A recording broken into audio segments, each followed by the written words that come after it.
evening and welcome to Latea Remoto's Tertulia. Tonight we have a distinguished guest and a friend of Latea and many other nonprofits in New York City, Nitza Tufiño. ¿Cómo estás, Nitza?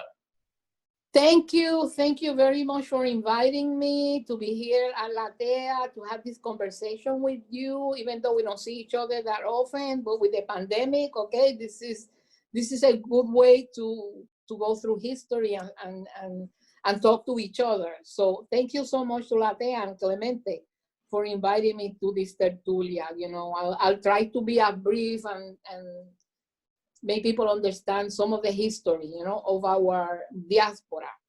I'm Puerto Rico because it goes back and forth.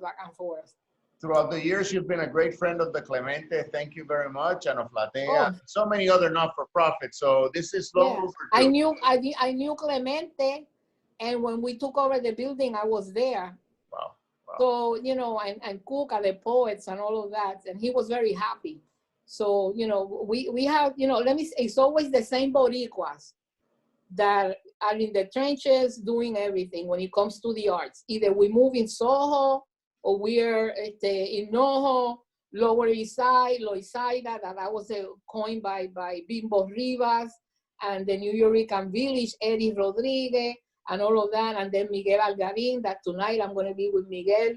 Is one of the tertulias with Nancy and some people from San Francisco. So it's also El Barrio. My family was from El Barrio. My father was from the Navy Yard, you know. So it's very interesting, this mix, you know. And now with all these Mexicans all over the place now, doing businesses and restaurants, you know, and coming from Mexico because of the politics, you know, la pobreza. We live in an imperialistic country. What the hell are we going to do? You know, we got to help those people. So, you know, so this is what it's all about. We move in all those directions and we help each other. You know what I mean?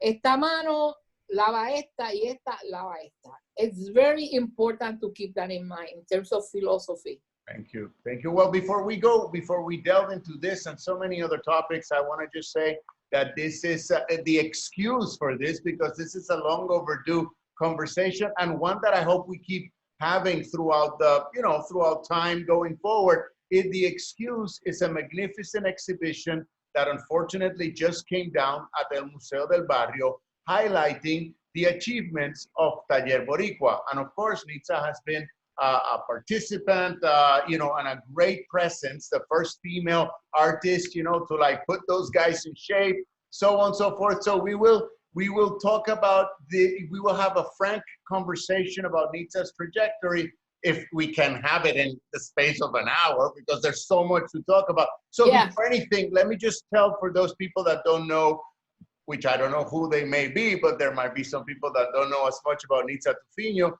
And Nitza is a renowned New Yorican visual artist based in New York. She's an advocate of culture, has been an advocate of culture in El Barrio for decades. She is the daughter of Puerto Rico's greatest 20th century artist. Some people might think that's biased, but that is my opinion. And I think the opinion of so many other people in the island, outside of the island, in Europe, and throughout the universe. But anyway, she is Rafael Tufiño's daughter. And she came to Taller Boricua in 1970, you know, as she was in her pilgrimage in her art and her life. She arrived and joined those guys and worked with those guys and advocated for Taller and helped also with El Museo del Barrio to generate that enormous project. And beyond that, you know, her career has spanned many public commissions, including subway station, hospital projects, you know, and everything with a signature style that talks about Puerto Rican roots, but also fast forward, a very broad-minded visual acuity, perhaps the product of having grown up with our greatest artist, Trufiño, perhaps the product of her studies in Mexico, Puerto Rico, United States.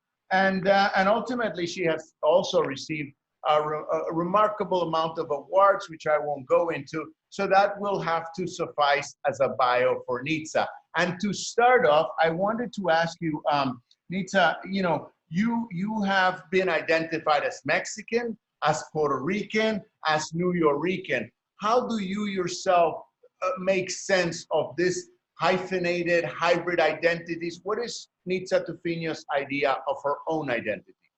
Well, the fact is that I was born in Mexico. My mother was Mexican, my father was Puerto Rican, American, and my parents got married and had me in Mexico, and they naturalized me over there in the embassy, and they brought me to the United States.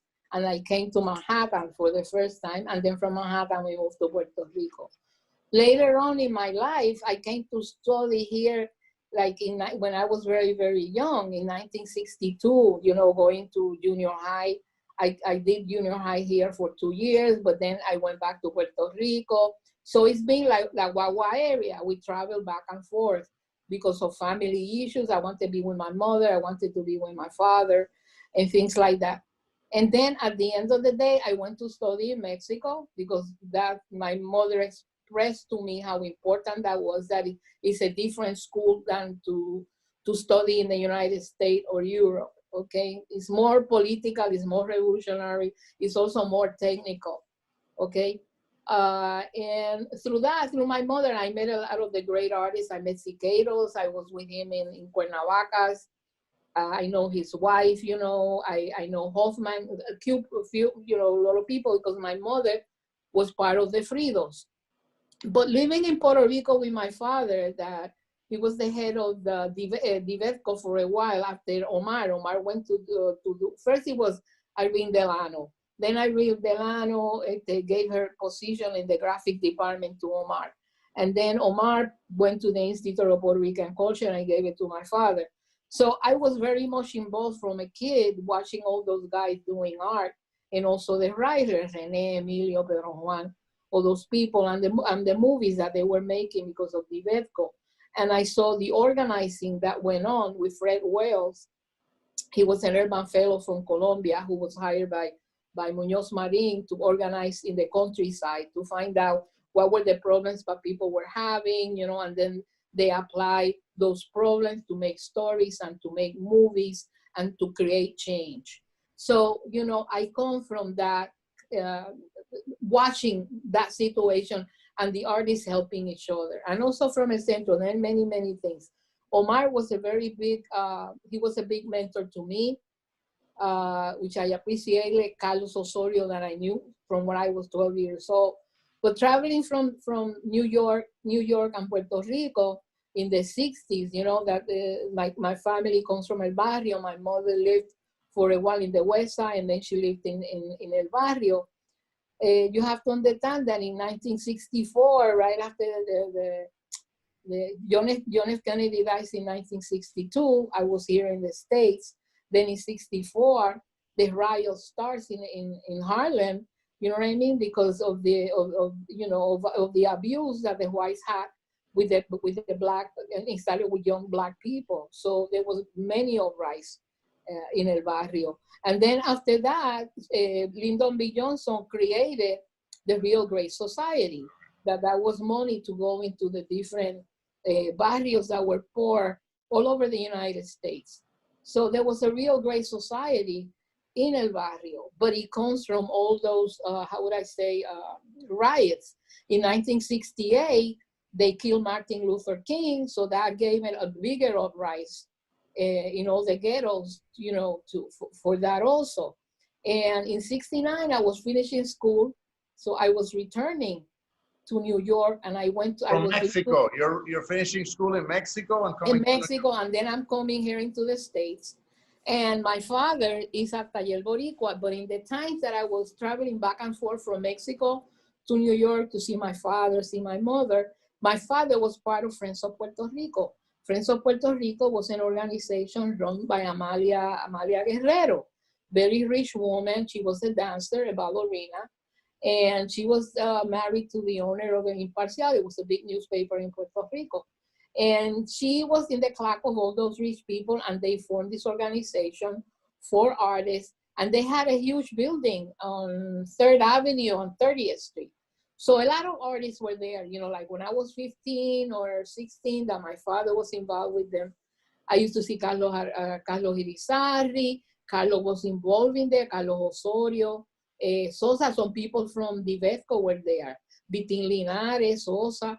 There were also Domingo Lopez, which a lot of people, you know, he's from the generation of the 60s. So there's a lot of information here that we can talk in 15 minutes about it. Yeah, so no, let me ask you something like that I'm very curious about. Two things rather. One, if you could talk a little bit more about the figure of your mother, because as Puerto Ricans, we know Trufiño is just such a galactic character. Those of us that had the privilege of sharing, whether it be workshops, printing, gallery exhibits, or hanging out in Old San Juan, tomándonos un traguito en Aquí Se Puede, we kind of feel like we know a little bit more of your father. And whereas in your mother's case, I'm always more curious. I would like to know a little bit more about Lucha, right? That was her name. Right. Her name is Luz Maria Aguirre, but they call her Lucha.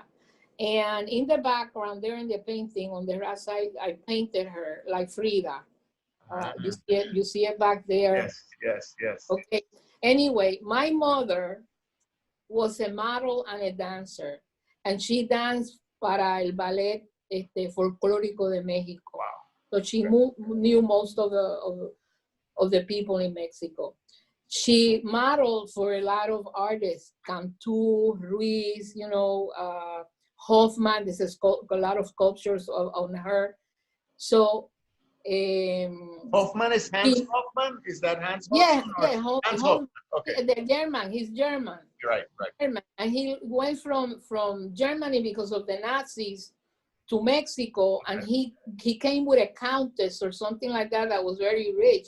Later on, she died and she left her all the money. So he had a lot of money in Mexico. And then he married the richest, the daughter of the richest man in Mexico, que se llamaba El Gallo de Oro.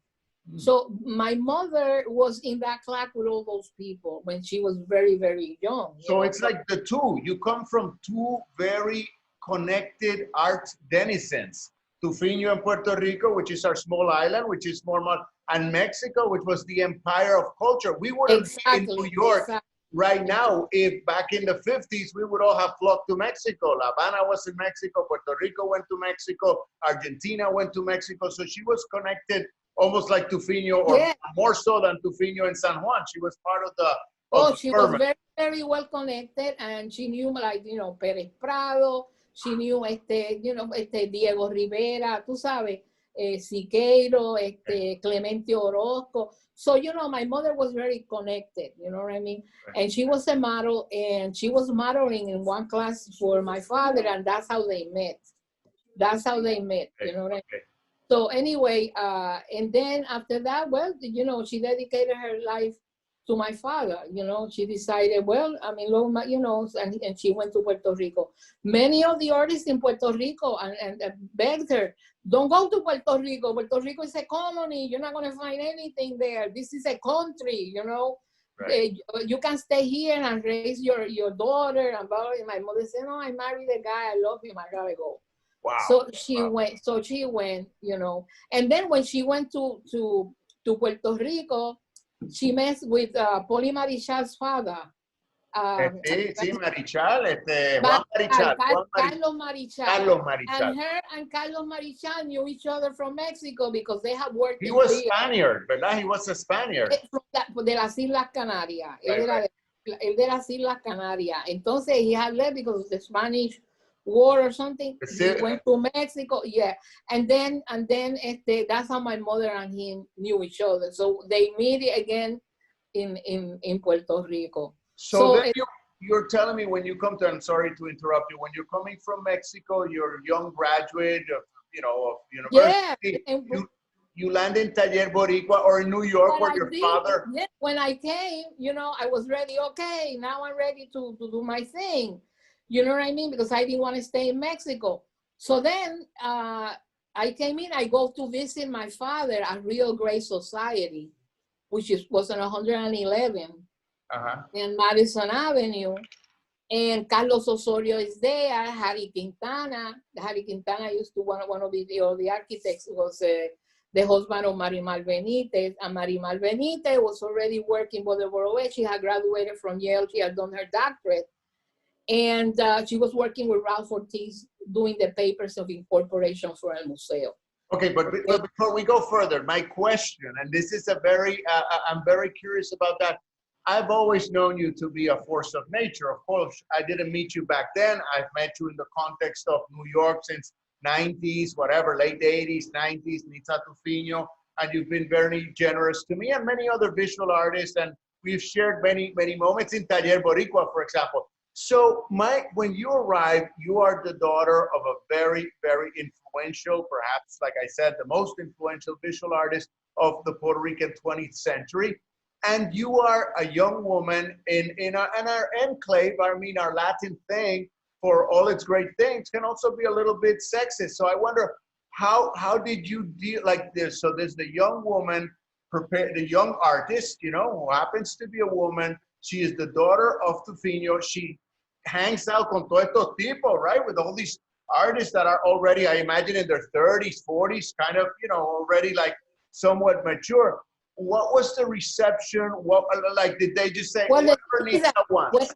when I got to El Taller, the same day that I got there, and I was with my father, and we were talking, and this and that and the other, and Manuel Otero, you know, Manuel Otero, also Neco.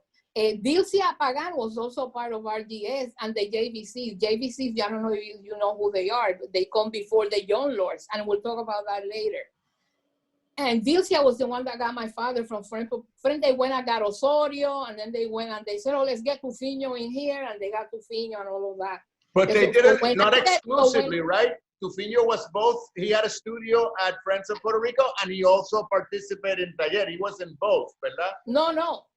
He left Friends of Puerto Rico. He cut out. He didn't want to deal with Amalia Guerrero anymore. Okay, so when they went to get him, they convinced him, no, we need you. And Carlos said, mira, vente para acá, you know. So he left, okay? So when I get there, I think during 1969, the summer of 69, okay? So when I make it there, you know, and I'm with my father, and we're talking and all of that, and he's presenting me Marcos, Adrian, Armando, Manuel, and all of that. Manuel started like, wanted to talk to my father, and my father said, okay, yeah. So he asked my father, listen, why can't, you know, your daughter just came out, she has all these ideas and new things, and we want to know about that. I said, why don't you ask her to be part of El Taller? And my father said, wait a second. She's my daughter. She's an entity outside from myself, and that's the way that I raised her. She has to make those decisions. I don't make those decisions for her. If you want her, all of you guys gotta go and talk to her. And that's what happened. They all came to me and they started talking and all of that. And they told me, you know, I said, well, no problem, because me, I don't have a problem with my identity. During that period, everybody had a problem with identity. And remember, in Puerto Rico, in the new way with all the artists and all of that, what was happening, se estaba buscando, we were looking for, is there a Puerto Rican aesthetics? Right. You understand? Not a European, not a Spanish, not this. Is there a Caribbean Puerto Rican aesthetic? You know, I mean, so I knew, you know, I grew in Puerto Rico with all these people in my house. You know what I mean? I knew when, you know, even Martorell, you know, when I was 10 years old, you know what I'm saying? So, and my first painter teacher was Torres Martino at the University of Puerto Rico, and I was 10 years old. That's when I started to paint.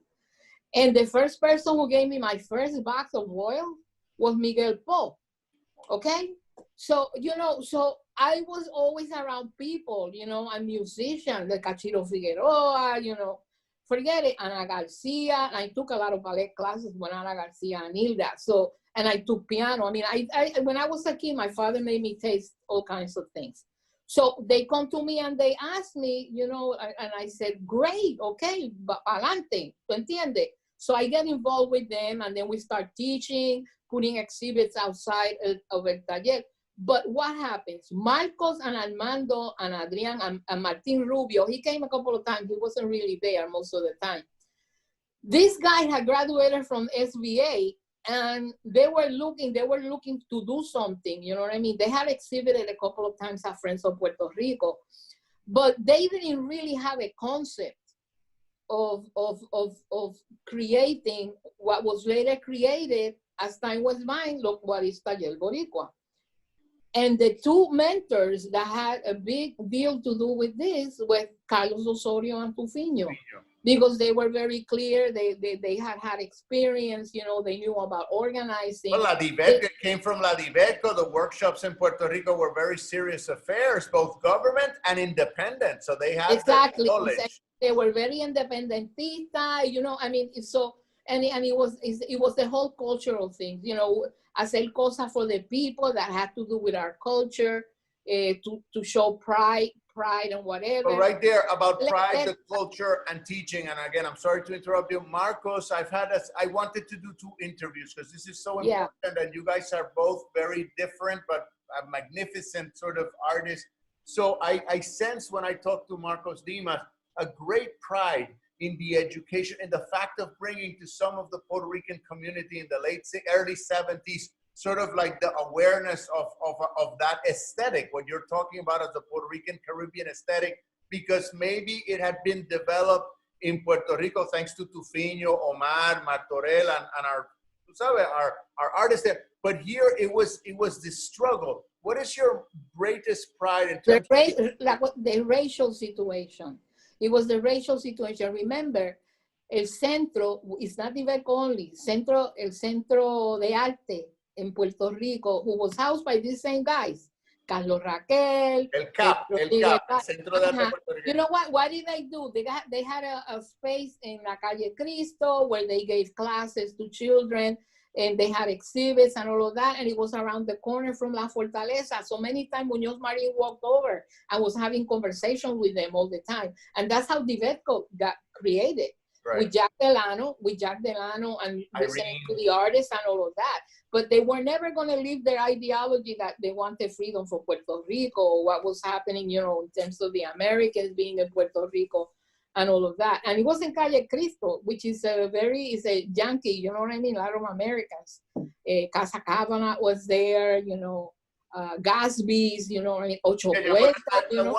I want to stress that the early Taller Boricua, in terms of what would be, and my question is, what would be your greatest pride in, because I sense talking to Marcos, and I can already see that you brought that up too. What was your pride in terms of the educational, let's say, outreaches that you did? That we took the exhibits to places where people had never seen anything like that.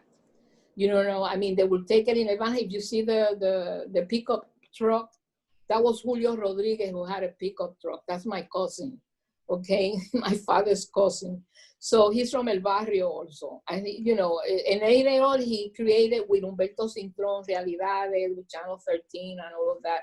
So this is the time of the struggle and the fighting, you know, to create and for us to accept who we are and our culture, you know what I mean? And for us to accept others, you know what I mean? But for us not to remember who we are and where we come from and what's our history. And that was not known, because first, that's not really taught really great in Puerto Rico. You know, they give you a whole year of United States of American history and 6 months of Puerto Rican history. Right. So, you know, you have a lot of stuff there. So El Taller, you know, with all this different information getting, and Osorio talking about this and that. And also what happened was we had no money. So we had to put most of our work. And we would have things on Sundays with music and all of that. And people would come and buy things, and that's how we used to pay the rent. What happened too, Trufiño made a lot of different prints.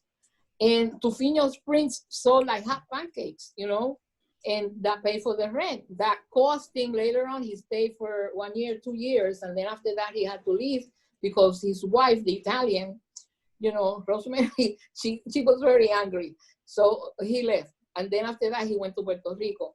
But in my case, what happened was, and before he left and all of that with Carlos Osorio, that I was integrated into El Taller, we were already using the different techniques in art to teach history to the young people. And also what happened was, as us being there, people that were studying in different universities started passing by. Oh, I heard of this place, I gotta go check it out. And then we were very welcoming because we would be working and we would talk to them and they would see us working and all of that. And then we started being invited by, because during that period too, the Puerto Rican Association studies was being in different universities. So the students would invite us for charlas, you know, different shows and things like that. That's what happened. But then what happens when el Museo del Barrio? Yeah. Let's talk about, I mean, because it's a show of Taller Boricua del Museo, you're featured because you're one of the key players at both. So then how does El Museo come about in all this? Like, I know Ralph is setting it up. Ralph, you know, he's working for the Board of Education and he creates the non-for-profit and all of that. But who got the money to create the museum was the parents from El Barrio. So at the end of the day, when it came to give the directorship to somebody, they decided to give it to Marta Vega because Marta was a third grade teacher that knew about doing curriculum, and the whole purpose of el museo was to exhibit, work with the school, the curriculum, they will visit, the teachers would take the curriculum and all of that. That was the whole purpose. So it's supposed to be an educational tool, right? So then what happens? That they didn't want Ralph Ortiz because it's too controversial in terms of his artwork, you know, that he's smashing the pianos, he's killing chickens in the piano and all of that. And the parents didn't understand that concept. You understand this? They're people. Maybe we as artists, we understand it, but they don't understand. But it's just working class people, regular working class hispanos in Nueva York. Like you have other priorities. Yeah. Trabajan en la factoría, and all of that. Anyway, and the young lords are there too. You know, there's a lot of things happen. Julio Roldan died because of the garbage, you know, that we were thrown in the street to burn it. Tito, who was at Taller because we had he also got killed in Las Tumbas.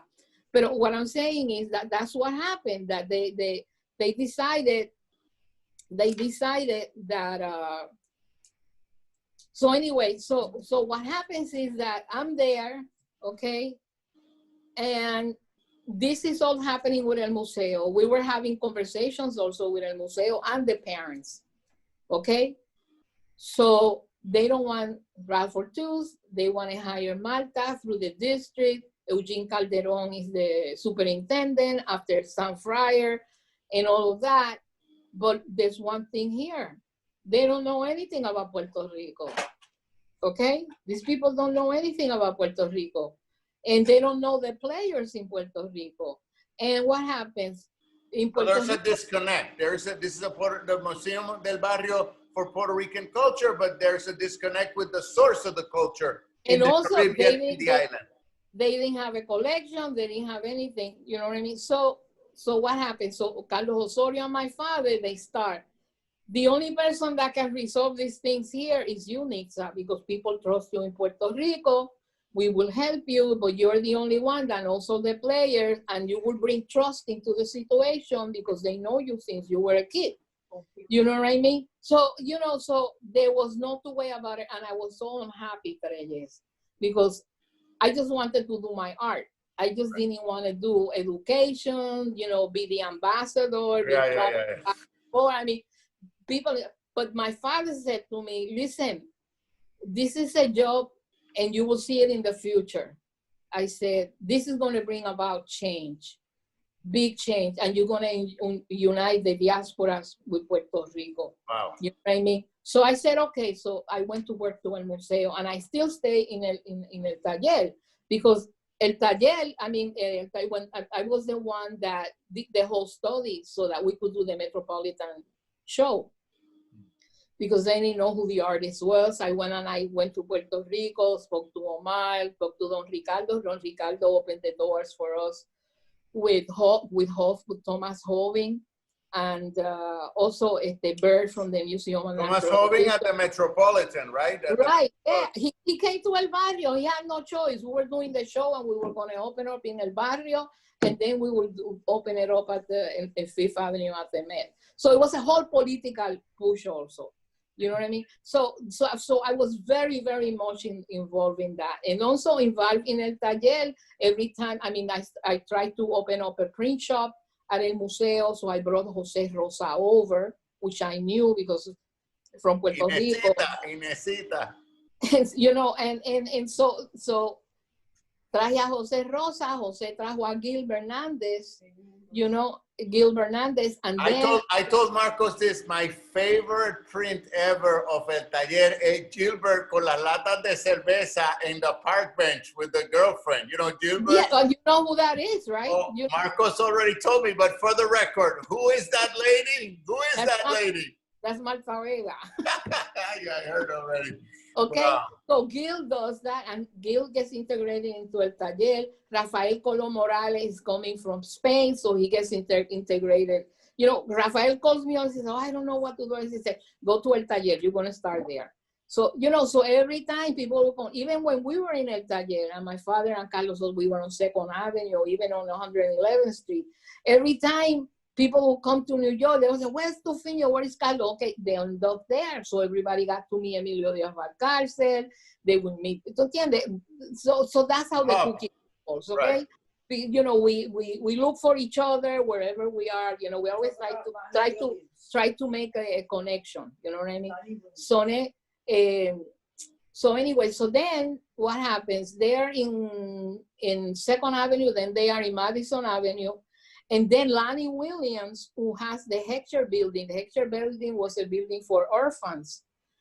And they closed it down. It was never going to be used for that. So Lonnie Williams takes it over. He was from Boys Harbor, director of Boys Harbor, takes it over from the city, and he wants to create a cultural center. And he comes to me because he knows about me and also Lucy Malley, who was a muralist. And he says, Nitza, I want you to do some mural. I took over this building, and he showed me the whole building, and it was empty. And all of that, and I want to do a cultural center. And I said, well, you got to get a museo in here, and you got to get a taller. Wow. He said, wow, you think they'll come? He said, well, it's all about money. Let's see how much they rent and this and that, but they need more space and all of that. So we started integrating more people into the Heckscher building, and we brought them there. And he gave me a huge studio. I had a fantastic studio. I didn't have to pay rent. Wow. Okay. Wow. In the 2nd floor. He was, you know, he was amazing, but I helped him a lot. You know what I'm saying? I mean, this is not, you know, he gave me something, but I was giving him something else. Of course. And we kept doing that, you know what I'm saying, and helping each other. And then Jack Agüeros became the director when we moved to the Heckscher building. We closed down on 1945 3rd Avenue. And, well, it's the ups and downs of El Museo del Barrio. So I always been very close to El Museo, bring them things, take them to Puerto Rico and El Taller. But then at the same time, also El Taller has gone through, because of the people, also this is the time of the drugs, you know what I mean? Experimentation with drugs and stuff like that. And me being a woman, there's certain things that I don't want to get involved. I'm not going to say, but it was time for me also stay with them, but I have to go do other things. So I got involved with Jack also before he came to El Museo. He was involved with Friends of Puerto Rico with George Aguirre. I don't know if you know who George Aguirre was. He collected art. He gave post his collection to El Museo del Barrio. That's another thing I did. I started the collection for El Museo del Barrio by going to Puerto Rico. Luigi Rossini gave me a lot of post graphics from Latin America. The artists would give me stuff, you know. So I started the collection for them. And then in Friends of Puerto Rico, Amalia Guerrero gets out because they go to court or something happens, and George Aguirre was on the board. Jack Agüero was el padrino de Jack before he comes to El Museo, and he meets Papo Polo, and they decide to form Caimán in Soho. So then I get involved with them. Okay. And then Jack leaves, and then Nilda Peraza comes in, and then I stay with Nilda. We do a election group of other artists, you know, and I brought Susana Torruella over. She was very, very young. We were all young at that time. And Domingo Lopez, you know, and all these people. And we created Caimán Gallery in Soho, which was very important. We did the Whitney Counterway finding the museums also. So the struggle is not over until it's over.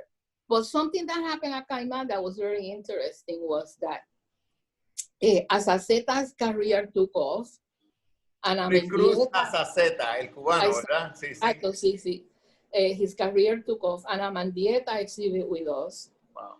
Calandre was also exhibit with us a couple of times, the Chileans, and we brought the Cubans too. I brought the Cuban because I knew Alarcón and Margarita. So, you know, I was very well connected with a lot of people. We bought theater and all of that. And then Susana stayed there, and they went and they created a Museum of Contemporary Arts, which was near the new museum over there by Broadway. Mocha. Okay? I went to Mocha. I remember going there, yes. The Museum of Contemporary Art. No, we had a great time. There was Exit Art, Mocha. There was a time when that influenced, what some of the seeds that you had sown were really so palpable. But then, you know, having a hard time and funding being cut off and all of that, Mocha went caduce. That was in the 90s, ¿verdad? Yes, in 1995, around there. And what happens? They call me back because they're going to lose the collection. At that time, Luis Cancel was the commissioner. So I got together with the board and I invited Selena Romani, who is, who's Selena, an attorney. She's very good because I wasn't going to move it. I wasn't going to move without an attorney. So we got involved, and we were able to with Luis, do all kinds of things against the guy who had the stuff in storage, because we were going to lose unos santos bien famosos que eran de Peter Block. No eran de Peter, era this guy from the Caribbean Hilton. It was a chef, and he was collecting with Tiesa, Moray Tiesa. I don't know if you remember. Yeah, he was news all the artesanos in Puerto Rico and all of that. So with him, he had created this magnificent collection. And he gave it to Peter Black. He passed away, and Peter Black stayed with it, and he gave it to Cayman, and it was in Cayman for a while. Then it was in Mocha. So anyway, all this art was in storage. The guy wanted to keep everything because money was owed to him. So what Luis did, he created a situation for him with the attorneys from DCA that haciéndole multas, un montón de cosas. He gave him some money, but I went ahead and I hired a company, a Japanese company with 2 huge trucks and 5 men to go with me and try to get the stuff out of there in the Bronx. That was a nightmare. One day, that's another story. So anyway, I was the one that signed the papers at the end of the day, that I was made myself responsible for the bill. And I end up paying the bill also because nobody had the money. So when you're in non-for-profit, I'm telling you, when it comes to big bucks, I spend like $30,000 in saving that collection that now is housed in Osto. So community con Wale said come back. Well, he's not there yet. En ese tiempo, I'm Bilaguado and all of that. Right. So I paid for it out of my pocket. I never got the money back. I never forget it, but I did it. Okay, that's the water under the bridge. Well, so, I want to stop you for a minute because I would like to. I mean, it's so specific, so many instances, so many institutions. You've basically been through all of them, but I would like to, if with your permission, now leverage some of that and go to the here and now on your personal career, but also on the state of culture, Puerto Rican culture, Latino culture in New York, just prior to COVID, and now what comes next. So I just want to talk, first of all, what are you working in now, tú personalmente, Nitza? What's the latest that's coming from the Trufiño brand? Well, I have some private clients, so I'm doing some ceramic murals, and I'm still painting and all of that, doing my own painting, and I have the print shop. I'm doing prints. I saw you at that's it, El Taller Boricua print shop, right? Exactly. So they named the board and Fernando and Marcos, they named it the Rafael Tufiño printmaking workshop. Because what happened was that when El Taller was at the Heckscher building, they produce a lot of silk screen, they do all kinds of things. But then they had to move from the Heckscher building, the Parks and Recreation wanted their space, and they had to move. So they saw this brownstone on 106, 121 East 106th Street. And we talked to Carol Maloney. I talked to Carol Maloney and I said, look, we want that building. You know what I mean? If we're going to get kicked out of we'll give the space up. So she said, okay, but you have to fix it, okay? And then Fernando and Marcos got involved and all of that, and Carol Maloney let them have that building.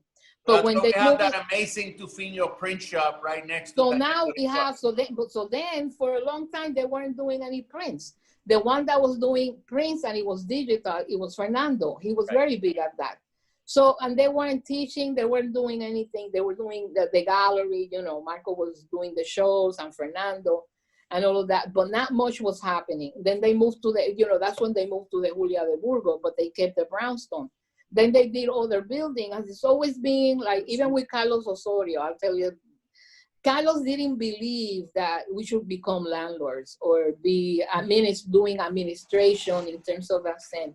Carlos believed that you should just integrate yourself and just do work with the art and push the art, the aesthetics, advance it, the history and all of that. That too much time gets wasted in the other. And that's why Carlos left and created Galeria Tito, which was in in Lexington Avenue between 106 and 107. So that was another small gallery that was there for a while. And Nancy Wells has something to do with that too. So there's always been disagreements within the same group of El Taller, you know what I mean, right. In what direction to move. But so then we went to a conference in California with the Chicanos, and I went. And when I got there, you know, they were like saying, well, that El Taller wasn't producing any prints. So I said, you know, well, we produce prints on our own and stuff like that, but not like we used to do before, right? So I came back and I told Fernando, I'm doing this. We're starting in 2001, 2002. I said, sorry, guys, I don't give a hoot what you want to do. I'll take it on myself to do it. I'll do the grants and all of that. But I want the space, and whoever is renting that space has to be out of there. And Fernando was a big supporter of that.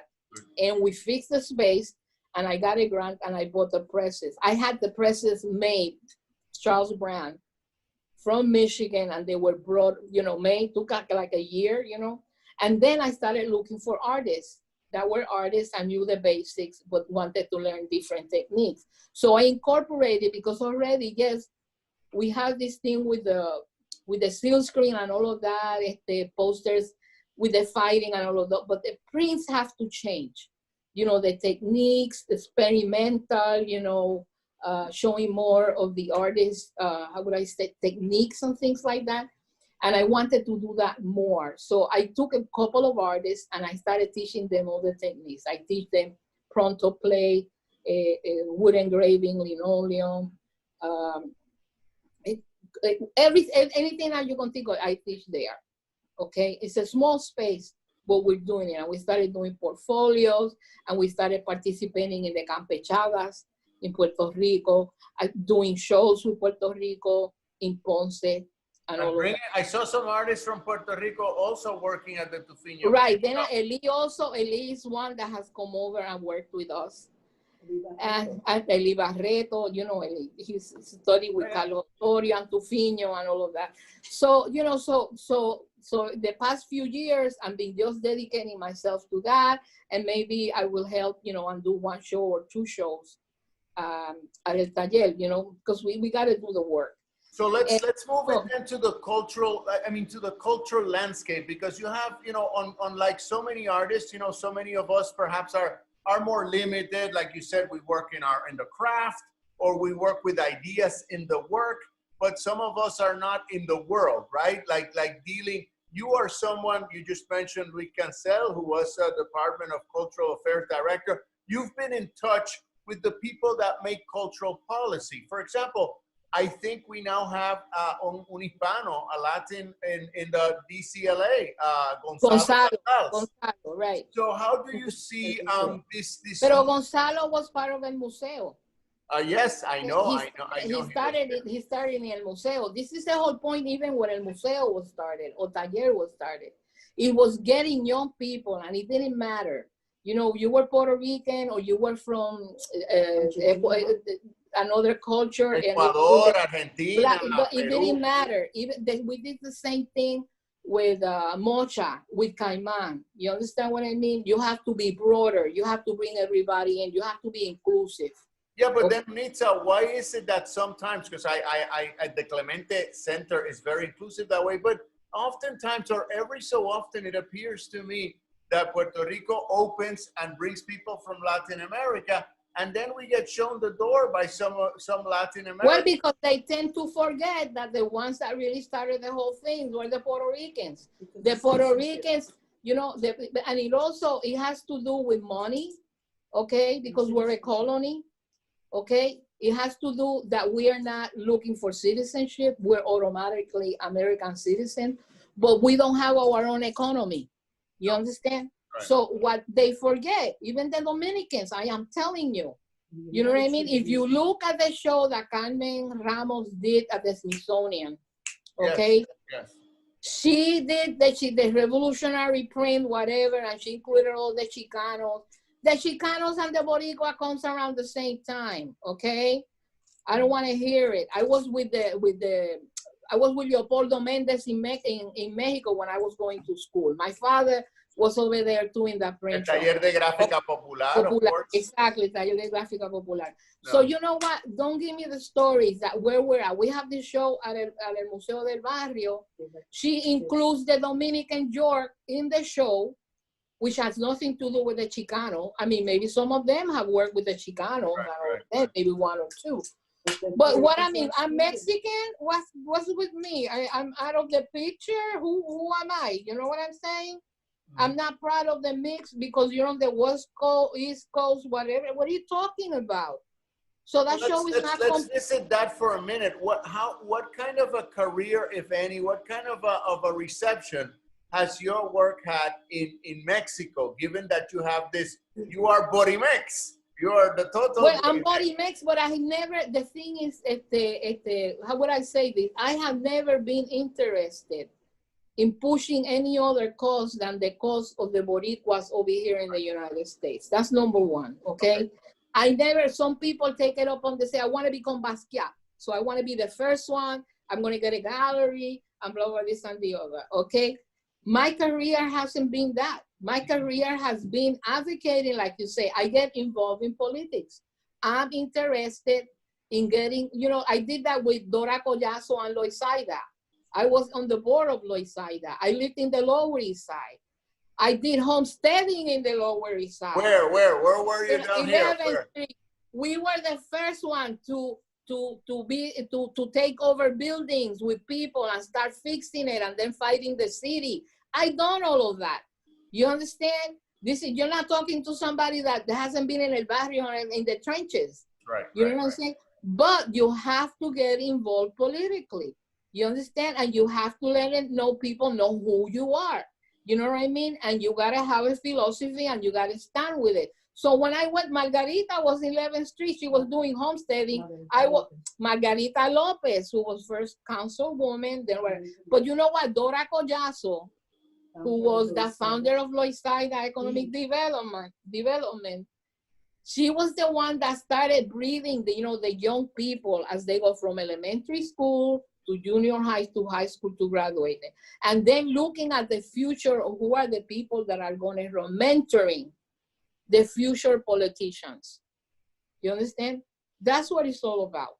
That's you know vision. So I learned with Dora, and then Dora used to do meetings around in the Lower East Side in different homes. We will meet, somebody will host a meeting on a Wednesday, and another Wednesday will be in somebody else's house. And then you will discuss things and all of that. You know, that's how the Lower East Side. And there was also that was like gave it a small like a stop, a gentrification so that it wouldn't happen that fast. First, let's deal with the people that are living here to make sure that they have apartments and all of that. We started doing that. That's why homesteading. You know what I mean? And still we're fighting that. But that's what it was all about. Now I'm glad that they got, and Loisaida fell down, and Libertad came back. But it came back, Libertad brought it back up. And now Alejandro's doing a great job after Libertad's departure. And then not only that, she brought the arts in there. okay? But you see, everything has like one step, another step, and all of that. Usually the arts comes at the end. People don't understand that they should be the first because they have to do with education. You understand? So But anyway, let's talk about now this moment, because I was hearing about this history. I was thinking of pre-COVID, just before COVID, just before 2020, right? And I'm thinking, oh my God, we're losing a little ground because we've had a zenith in the 70s and 80s with many of the institutions that you just mentioned. Then we kind of— there were a lot. We lost a lot. Right. Then we've lost a lot. We lost a lot. So then I'm thinking, wow, what's the landscape? ¿Cuál es la ruta boricua latina de arte en Nueva York ahora mismo? And I know the Clementes stuff, but we lost Charas, so that was huge. Blah blah blah. So let's just think now forward. What do you see? What do you see given this COVID, which we hope to be positive and get out of? It might take some more time. It's a very fraught time. But what do you think is going to be the shape of Latin New York culture going forward? Well, you know what? The big institutions, because of money, they give the money to them. They don't want to give it to the little guys. So what happens? What we did when I was in the traveling theater with Miriam, also on her board, let me tell you, and I made her merge with Pregones because otherwise there's no future, and she was already too old. You know what I mean? She was never going to leave because she was always afraid. So now Pregones and the traveling theater, they merged together. Yeah. So what are we talking about? Smaller organization, all of that. Well, you know what? And then, you know, the other thing is Puerto Rican political power. You know, I mean, you know, the situation of Puerto Rico has to change. They have to finally decide whether they become a state or they become a republic. Okay, that's going to help us over here. We help them for over there too. Okay, that we're American citizens, we have to make that decision. Well, I'm living here, I become a voter here. I'm not dreaming anymore that I'm going to go back. A lot of people in the 50s, you know, even in, you know, when they came here in the 40s, you know, they were like with that dream. Oh, I'm going to work whatever and I'm going back. They go back, then they can't stand it because culturally things have changed, you know what I mean? And they don't get, they have to go back and forth. I've been in Puerto Rico 6 months, then I come back. Then, you know, that type of situation. But you already got a piece of the drug over here, which is the culture. I can't say, you know, when I was a teenager, I like Polanca, I like Elvis Presley, but I like El Prado, I like Cortijo. In other words, we're more wide. Broad. Culturally broad, and you know, and because we're here, you know, we know about Indian food, we know about Chinese, you know, Iranian, whatever, you know what I mean? So you're more culturally broad because you're in a cosmopolitan city. So what's going to happen with all these different things and where we're going? They're still going to see, you know, what's going to happen with Latinx, because now they're trying to put everybody in the mix that we're the same. We are not the same. There's a difference. You mean the Latinx brand becoming a catch-all for Latinas, Latinos? Yeah, right. You know, even you know, if you think about, let me tell you something. Let me tell you a little story. Every New Yorican. Why? Because I'm from New York. Because I'm Rican and I'm from New York, and I'm a Mexican Rican, you know what I mean? So why that? Why that? How did that come about? Because of the politics, because of the racism and all of that the coin word came about. But who was the one that realized to coin that word? It was Miguel Algarín and Miguel Piñeiro. Why? And I'll tell you why. They were at the airport. En Puerto Rico, y lo trataron malísimo. In Puerto Rico, coming to this day. And what happens when you meet a Puerto Rican? What's the first thing that, oh, I'm Puerto Rican, but I'm from Caguas. I'm Puerto Rican, I'm from Dorado. I'm from Manatí. What happened? Well, I'm New Yorican. I'm a Rican, pero yo soy a New Yorican. That's where it comes from. But then that started defining more our culture over here, the poets, the art, and all of that, to coin a New Yorican, so it came much broader than just being who we are. It's the culture, it's the aesthetic, and that was the poets. And it has something big to do also with Eddie Rodriguez, who was one of the young lords with the New Yorican Village. It was called the New Yorican Village. Where did we meet? In El Batey. You know, El Batey, that's an Indian word from Puerto Rico, from the Taínos. Right. So coining all those words later on, as you go on, you start realizing that there's more culture and philosophy if you really see it and you start investigating. That is just not a word. It goes beyond that word. Mm-hmm. You know what I mean? And that's how it started. Then Jaime Carrero, who was here studying from Prague, gets involved with the New Yorican Poet Cafe. That's another one. You know what I mean? And even with Bimbo created a great poem. It's called Loisaida. Sí.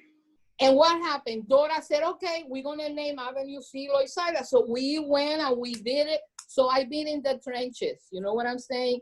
So that's all I've been doing all my life. I'm not about to change now. And I've been doing my artwork and exhibiting and doing projects and all of that on my own. I have done a lot of commissions. The first woman of color to do the 103rd. I got the subway station. I was the first woman of color to get a subway station. That was 103rd. But you also did something in Midtown, right? La 59. Wasn't there some students of yours that yes, then I did a big project for 2 years in the 86th Street, the Broadway line. That piece has already been there 25, 26 years. With the students, with education. And then I invited Pedro to come and work with me to do the poem. And it's in the station. So I done a lot of stuff. I done stuff for the Metropolitan Hospital. I did a whole program for Central Connecticut State University on public art for a master program. And I did through that a huge public art in the Hospital for Special Care in New Britain. And that took me 3 years with the students, you know what I mean? And I got them scholarship and I paid their tuition and all of that. So I've been doing things and creating new things. You cannot get stuck, you know what? But that's depend on what is it that you want? You know, what is the calling? You know what I'm saying? What is your calling? Are you just going to be a doctor and stay a doctor and do just surgery and that's it? Or you're going to become an entrepreneur or whatever and you're going to invent things, you know, to make surgery better and change the way they do things. You know, you have to think about things like that. And that's what I have done in my career. I'm already 71. And I'm going to hit 90. And I'm going to continue doing what we have to do. So where are we going with this Latinx thing? There's still things to be seen.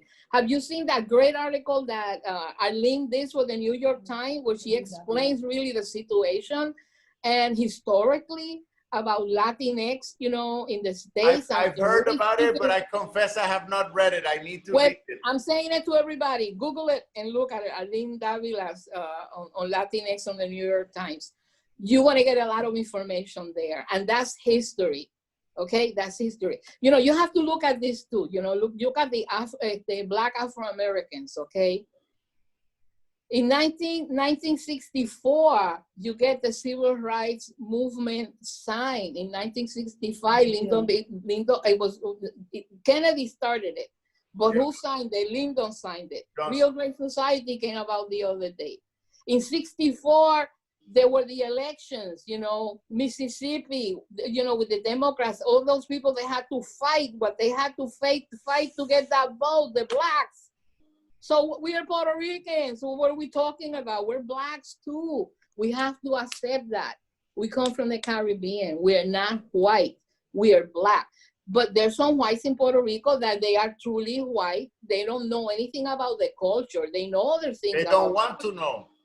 Well, they don't want to know, but you know, I mean, they see bomba en plena, but they don't understand it. You understand what I'm saying? So those things happen, and little by little we change. Our children will change things. You know, this is a generational kind of situation. This is not going to change overnight, but we have to work at it. In your voluminous experience, how much has changed? Because I get the sense that you and a whole generation of people, including Marcos Dimas, who I talked earlier, went and became artists and also reformists, revolutionaries, to challenge the gatekeeping of culture. Now, I understand that today, some of the gatekeepers, some Latins have become gatekeepers in the cultural milieu. There are Latins that now, are those Latins going to back the Puerto Ricans and the other Latins, or they're going to turn face and say, bueno, now I got if you talk about Latin America, it's Latin America over there. We're talking about the Latino. I'm talking about New York Latino, like New York Latino. If they're here to stay, they have to go with the mix, and things are going to change because they got to make it happen, okay? And it's going to be for the next generation. If they decide that what you want to do is just art and you want to get yourself a deal and you're going to be so fantastic, let me tell you, like I tell people, you go for a commission and you're going to compete for it. When you compete for a commission, it's sometimes 5,000 people, 10,000 people, okay? And let me tell you, they're all good. They are all good. Don't make a fallacy that, no, everybody that's in the art with whatever they do, they're good at it. You can't get away with it. So what it is that you got to maintain yourself in it and in it and keep on doing it and keep on doing it. You know what I mean? And if you don't get a grant, you don't get a grant. So you keep at it, showing them. And then you do it, but you have to do the work. You can't get depressed about it. You got to do it. And then if you're a woman, it's even worse because you're the one that raised the children. You got to take the kids to school, bring them back. It's not like the males. Sometimes the male, that's changed now a little bit with the woman because now they hold them more accountable. But the woman, they used to do everything, work, take care of the kids, and you were free doing whatever you needed to do. You know what I mean? So a woman hasn't had that luxury. And the woman, and still, they're not being backed up a lot of the time by the man. That's why the Me Too movement, you know what I'm saying? And if that happens with the white woman, imagine what happens with the blacks and the Latinas. They're more behind yet. So you know what I mean? Get up, you gotta fight, you gotta fight. And it's not fight like what happened in the Capitol with Trump, that he said, go and fight. Yeah, right. Well, in that note, I hear you loud and clear. But in that note, because we've had and I haven't had to look at my notes, we've had an extraordinary exchange, or really you have shared so much with us. But I keep looking at a woman behind you now that we finished with how challenging it is for women. And I believe that woman is one of my heroes. She's holding a little statue. Esa es Rita Moreno. Rita Moreno, sí, la gran Rita, esa es Rita Moreno. Y abajito, that little angel, that's Pedro Pietri. Oh my God. When he was a baby. That's Pedro Pietri, and the other little angel on the other side, that's me when I was a child. That's my mother there, which she was part of the Fridos, you see? Yes. And then on the top there is Ronnie Bigini, who is pointing and telling the story. And we have the three kings because we were the ones that brought the three kings to this country. Wow. Yes. So that's La Diaspora, and that's Goyita. That's Goyita's mother. That's Agustin, Pablo, and this is my dear father. You see him there? He's 10.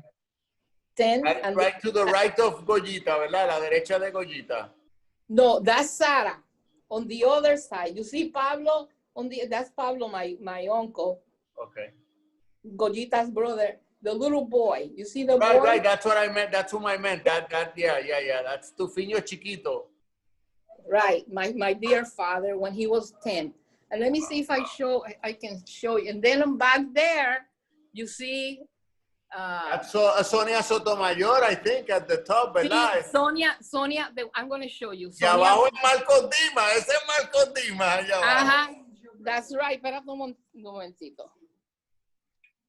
Marcos Dimas. Wow. That's a great portrait of Marcos. Nicolás Amor. Rafael Hernández, Sally Cruz. Ajá. Las hermanas Antonietti. That's Elba Cabrera Antonietti from the Bronx. She was the one that started it. That she made José Serrano run for Congress. César Perales. Nidia. A Margarita López, Sotomayor, Nidia. There you have them all. Wow.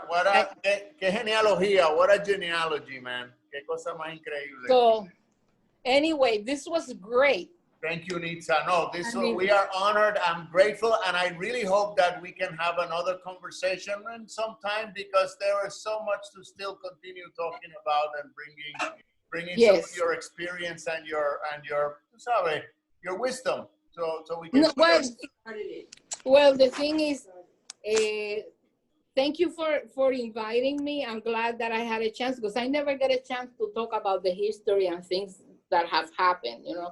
And I thought maybe at one point I have to write a book, you know. Well, you're so busy making the history that you don't really have a chance to talk about it because every time we turn around, you're making another history. So that happens to busy people and doers and shakers like you.